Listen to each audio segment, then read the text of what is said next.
दबदबा क्या होता है कोई भारत से सीखे, ताकतवर कैसे बनते हैं कोई भारत से सीखे, फैसले का असर क्या होता है वो कोई भारत से सीखे। दरअसल भारत सरकार ने घरेलू मांग को देखते हुए गैर बासमती चावल के निर्यात पर प्रतिबंध लगा दिया है। बिस्तक ने आपको ये कल बताया, जिससे वैश्विक बाजार में चावल की कीमतें तेजी से ऊपर जाने की आशंका बढ़ गई है।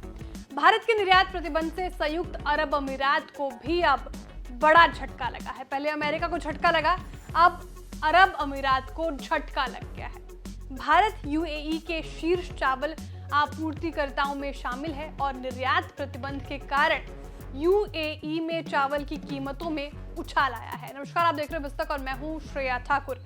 इस बैन को लेकर यूएई के व्यापारी दूसरे विकल्पों की तलाश में जुट गए हैं, जिससे चावल की कीमतों को बढ़ने से रोका जा सके। यूएई के अंग्रेजी अखबार को बाजार से संबंधित सूत्रों ने बताया कि हालांकि अब तक चावल पर भारत के प्रतिबंध का यूएई में खुदरा चावल की कीमतों पर सीमित प्रभाव पड़ा है, लेकिन भारतीय खाद्यान्नों के सबसे बड़े आयातकों में से एक दुबई स्थित आदिल ग्रुप के अध्यक्ष और प्रबंध निर्देशक डॉक्टर धनंजय दातार ने कहा कि भारत हमेशा से यूएई का चावल का एक प्रमुख आपूर्तिकर्ता रहा है।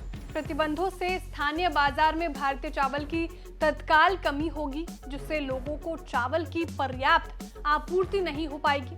इससे कीमतों में अस्थिरता आ सकती है। यूएई में व्यापारियों और खाद्यान्न आयातकों के लिए भारत के विकल्प की तलाश करना इस समय की जरूरत है। भारत ने घरेलू कीमतों को स्थिर रखने के लिए पिछले 2 सालों से गेहूं के निर्यात पर प्रतिबंध लगा रखा है, जिससे वैश्विक बाजार में गेहूं की कीमतों में उछाल आया है।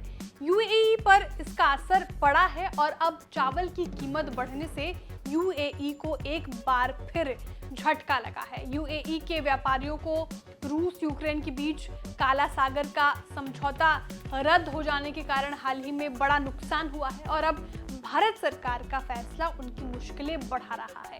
गेहूं का सबसे बड़े वैश्विक आपूर्तिकर्ताओं में शामिल यूक्रेन काला सागर के जरिए विश्व बाजार में गेहूं भेजता था, लेकिन रूस ने काला सागर समझौता रद्द कर दिया है, जिससे गेहूं की कीमतों में तेजी से उछाल आया है।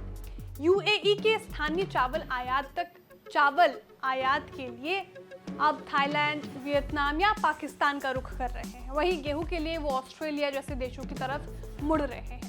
यूएई की एक स्थानीय फर्म में कमोडिटी ट्रेडिंग के प्रमुख ने कहा कि भारत ने गैर बासमती चावल पर प्रतिबंध लगा दिया, लेकिन यूएई के पास विकल्प मौजूद है और उन्हें ऐसा लगता है कि चावल की कीमतों में ज्यादा बढ़ोतरी नहीं होगी और इससे कुछ हफ्तों में नियंत्रण कर लिया जाएगा। भारत जिन 5 देशों को सबसे ज्यादा गैर बासमती चावल का निर्यात करता है, उनमें अमेरिका भी शामिल है। भारत के चावल पर प्रतिबंध की खबर के बाद से ही अमेरिका में लोग पैनिक खरीदारी कर रहे हैं। कल हमने आपको एक खबर दी थी। सोशल मीडिया पर कई तस्वीरें और वीडियो भी वायरल हैं, जिनमें लोग सुपरमार्केट्स में 10-10 पैकेट चावल खरीद रहे हैं। पैनिक खरीदारों को देखते हुए दुकानदारों ने चावल को कीमतें भी बढ़ा दी है। अमेरिका ने 9 किलो का चावल का एक पैकेट $27 यानी 2215 रुपए में बेचा जा रहा है। खैर, ये तो साफ दिख गया कि भारत के एक फैसले से दुनिया पर असर पड़ रहा है। चाहे बात रूस के साथ खड़े होने का करें या फिर अब चावल बैन करने का, आपको क्या लगता है? आज के भारत को लेकर कमेंट करके हमें जरूर बताएं। बिस्तक प्रीमियम, यहाँ आपको मिलेंगे ढेरों फायदे, तो आज ही YouTube पर ज्वाइन करें। बिस्तक प्रीमियम मेंबरशिप 159 रुपए से शुरू।